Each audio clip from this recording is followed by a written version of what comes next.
Oh, it was way down. Oh my god, huge slide. Oh, and big skeleton warrior. Oh.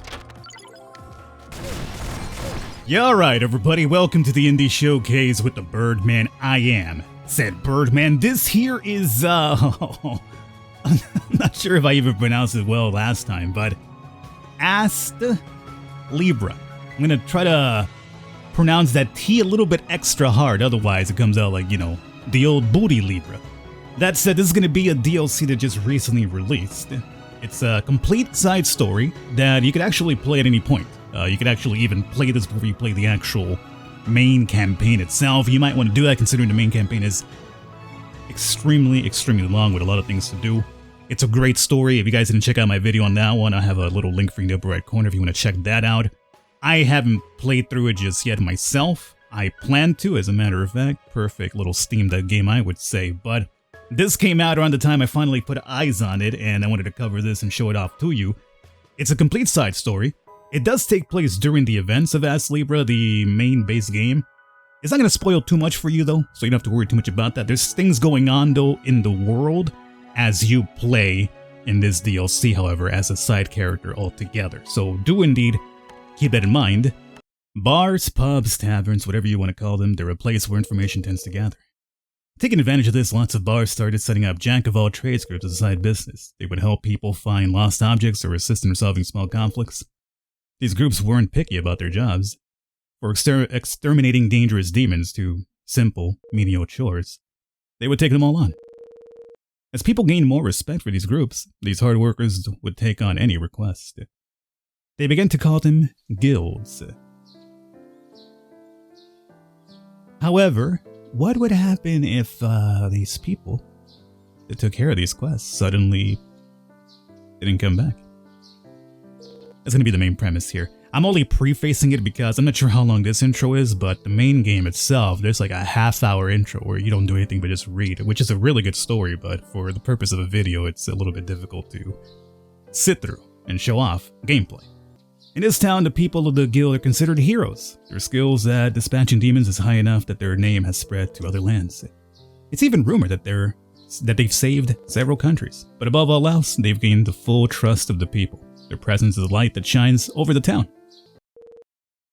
And yet, 2 weeks ago, these skilled, trustworthy people completely disappeared. Alright, and with that, we essentially have the premise now set up and we can jump into the actual gameplay. You see, now that the heroes are gone, you know what they say, right? When the cat's away, the mice will play. When the heroes are gone, the demons will arise. Now, unfortunately for us, all we have to our name is a broom. Just a silly old broom. What can we do with a broom, you're saying? Well, whatever we can do. Right, that should be fine. You'll be able to make it work. Thank you. Ethereal voice. And the combo system, if anything like the first game, which it is obviously, very satisfying. Like there's a lot of oomph when you're over here attacking enemies. Well done. Now, in the first game we had a raven, was it, or a crow? Here apparently we have a wolf. That's right, as you can see, I'm a dog. Are you sure about that? You look a bit more wolfish to me, but sure. Okay. It's only natural to be surprised, but right now we've got bigger problems to worry about. Those folks from the guild are in danger. Okay, we're not going to deal with that conversation ourselves because we want to get some gameplay done, right? But essentially, it's going to be a long story short. The heroes are now gone. It's up to the common folk to rise up. Although our character, I think, is going to not be so common when you think about it. Now, why do we need to go out there and do this ourselves, you're saying? Well, you see, we have a family. But this little girl is sick, and she needs medicine. Medicine that we used to rely on the guild people to acquire. And now that the guild people are gone, well, the burden drops on us if we want to keep this little girl alive. However, I figure just because we're doing a little preview, it'd be a little bit boring if we just use this draft startup, because there's plenty of outfits for your character to dress up in as well. Oh yeah. As you can see, my character is decked out to the nines over here. And there's plenty of outfits I've mentioned for you to unlock and purchase and whatnot. Now, maybe you guys could point it out to me. Doesn't this character resemble somebody now with this hat and the blue hair? Or am I just tripping out? I mean, you're probably thinking just name a random anime character, Falcon. You probably nailed it. You're probably right. But for some reason, she looks like a character from a game that I can't put my finger on right now. I think it's a game anyway. I see he decided to come. Oh, did he ever. Thank you. Let's save the guild together. We are the only ones who can do this. You should carry this with you. Alright, it's gonna be some information for travel, tips, yada yada yada. Oh, I got it. Let me just go smash some enemies, okay? Hello, my friends. I will beat you with... You know what? Now that I'm thinking about it, this witch hat is perfect as my weapon of choice right now. It's only a broom still, so it works out pretty damn good. Pollen's abilities, yes, we don't have the dashes yet. So let's come over into Pollen.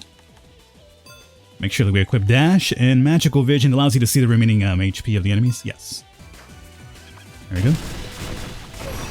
Yeah, oh. Break them. Break the slime, boys. I'm not sure how you even break slime. Can you even possibly break slime, you think? Okay, so I've shortcutted that for us, and now we just basically do this whenever we need it and eat it. Now, this is the type of game, too, where you take time to eat things, so if you're basically in the middle of a fight, you can't just be chomping away and be perfectly fine. If you actually get attacked when you're eating, it'll interrupt you and you won't be able to heal, so... It's a little bit realistic in that regard. It's not like when you're playing, like, Yakuza or something, right? You're fighting a boss fight and you decide to just stop and eat some chips or something, it's perfectly okay. Acquired Corundum. Which, by the way, the Yakuza games back in the day, you couldn't do that, right? Like, I remember there was like a limitation of heals. Like, the games used to be a lot harder, and obviously now that they became more popular, they gotta make them accessible for everybody, so you can just basically go into the main menu when you're fighting, just spam heals and food. But I strictly remember the older games had, like, limitations on that, and you couldn't just spam your way to win. But, you know, things get popular, you gotta dumb them down. We've arrived. This is the Cave of the Phantom Mist. The guild members went missing after they started investigating here. We should be cautious as we advance. Yamero. Yamero kudasai. Alright. Let's see. What is it now, dog? I just walked a couple of steps. Hold on a sec. This cave. It's made from the memories of those who enter it. Their memories are projected and form an illusionary environment. It's quite a curse. That means that right now, if we go in, it's possible that we'll be using the memories of the guild members. Upon death, you will return to town and level 1. Your weapon proficiency, acquired items, and coins will be retained. Upon death, the force you acquire during your run will be reduced by half. If you exit using the World Tree seedling or dew from the World Tree, nothing will be lost. Interesting. So if you die, you're back to level 1. So a bit of a roguelike mechanic in that sense, huh? That is intriguing. Alright. So it's probably best for us to dip before we, on the verge of, perishing here. Want that big chest right there? Out of the way, slime boys. What do we got? Small metal. Rare item. Okay, we got 2 exits through here. With more slime boys. And apparently a switch. What do you do? Oh, okay. So that would probably more than likely make us go forward, whereas this will just take us to a different part, maybe for more exploration. Oh, big slime boys.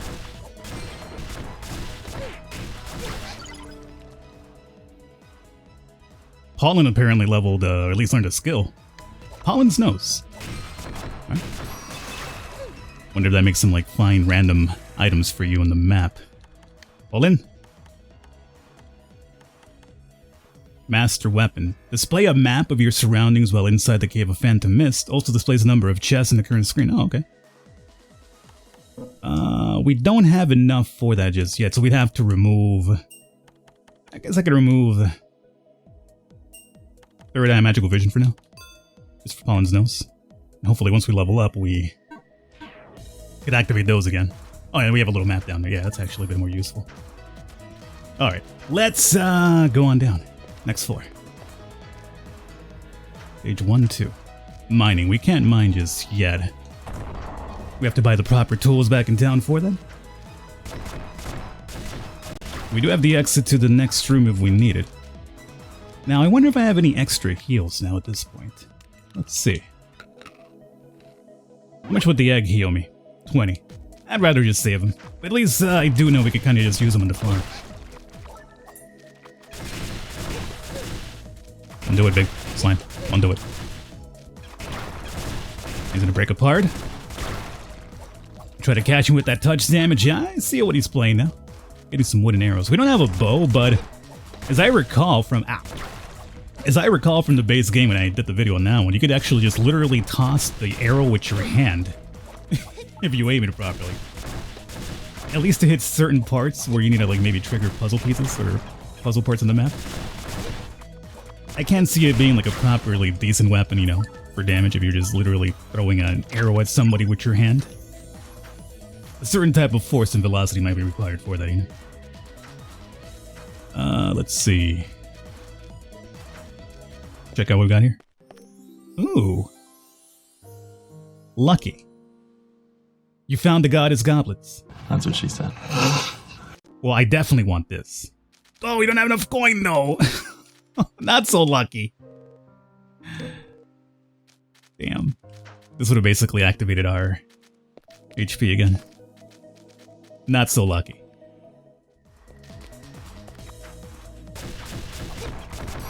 This will be the first map. Nice. This will be the first map as well where we don't necessarily have a exit immediately when we dropped in. We've been pretty fortunate in that regard. Get away. Wait till you see the. Oh, I forgot about those freaking flower dudes. They would creep up on me as well in the base game. And of course, it doesn't seem like when you walk through them, you actually see them. It's until they pop up. Let's take a little gander in here really quickly. Ooh. I found a treasure vault. Coins, okay. Now, if you could hook me up with the green boys, though. Well, the coin is fine, too, just because, you know, it would have been fine if we had it before, so I could have bought what I wanted, but... Luxury lottery ticket. Pray tell, what is this? Can only redeem once. Used in the special lottery. Oh, okay. You... scumbags. You like a little trick? Huh? You like a little trick? Oh, yeah, I bet you do. Another luxury ticket? What is this? The hell is... Oh, for the ticket thing? The luxury thing? Welcome, Mokyo. Well done finding this place, Mokyo. You are a very fortunate customer. He's like a Pokemon. He's gonna say Mokyo over and over. This store is a bunch of things you can't find elsewhere. Please take a look. Ooh, yo. So it's not for the lottery thing, but at least, attack power. Gloves. I mean, I kind of want to keep my boy just because it has range. This will probably be slower. It's a barrel hammer. I like that. Cast or call forth the darkness. Easy to use. I don't have enough money for that. Wooden pickaxe. We want to start doing a little bit of mining, don't we? Let me buy a torch so we are ready for any darkness. So in order to make these, you still need to give them supplies. So for the gloves, you need like 2 rocks. Barrel hammer needs rocks, spider webs, and okay. So even if I wanted, I can't do it. So you know what? We best load up on some mining tools then. Not that one for now. We got a torch, throwing knives, wooden arrows, and might as well pick up some berries. Maybe 3. Make this run worthwhile as our first run. Now we get. What is this? I told you. Okay, luxury lottery ticket. Oh, someone on the right. Magic crystals, please. I guess I'll use all 2. Please, magic crystals. No. I needed the orange ball for magic crystal. I got large enhancement fragment and corundum. Mining point. Okay, you know what? Now that we got the tools for this.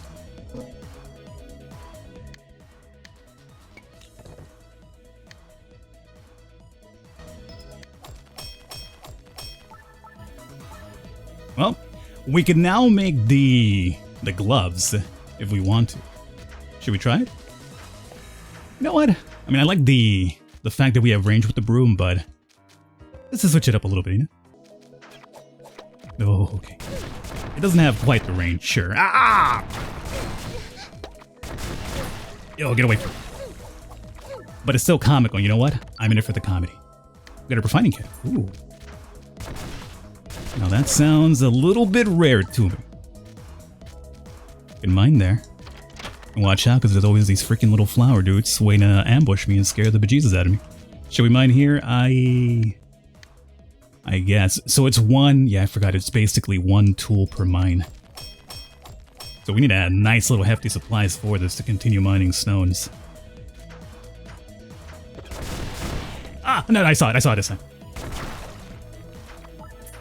No, you don't, you scumbag. We have the exit right here, too.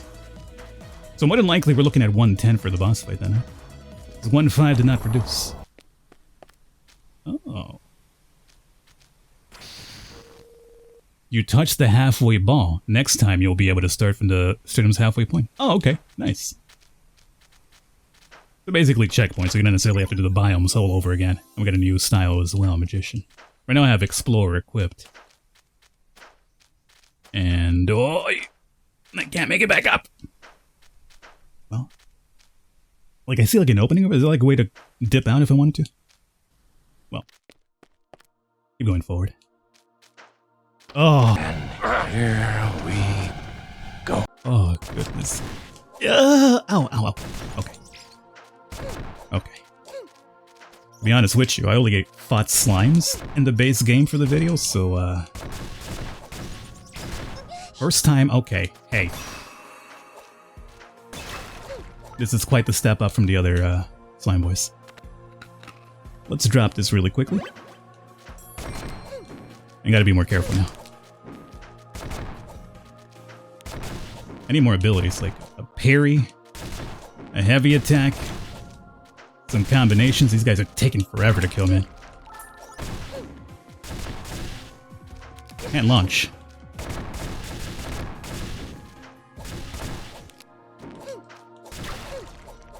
Oh, luckily they can't chase you. Come through here. And luckily it was apparently only one map of that, so... Nope. Oh, it was way down. Oh my god, huge slime. Oh, and big skeleton warrior. Oh. Okay, hold on. Okay, they're down. Skeleton man worries me a little bit. It's very aggressive. Ow, ow, ow, ow, ow, ow. Okay, chill. Oh, you're telling me that I'm lucky. But at least now we have some funding as well and some items, hopefully, to... What? What?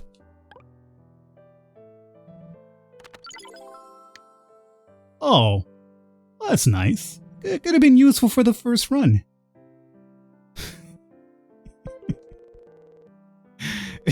Could have been useful for the first run.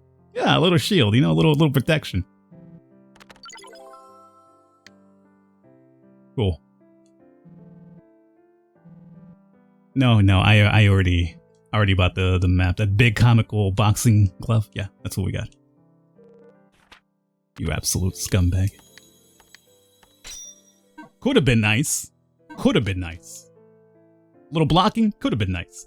Either way, this is the DLC. There's gonna be some story, obviously, too, as you progress through it, but it's gonna have that type of, like, I guess, almost roguelike mentality where you go further in, you find your checkpoints, you come back, power yourself up, get the proper equipment, craft things, etc., etc. That's what it seems like for the most part, but again, if you enjoyed the base game, more of it here with this one. Hopefully you guys enjoyed. I'll catch you next time.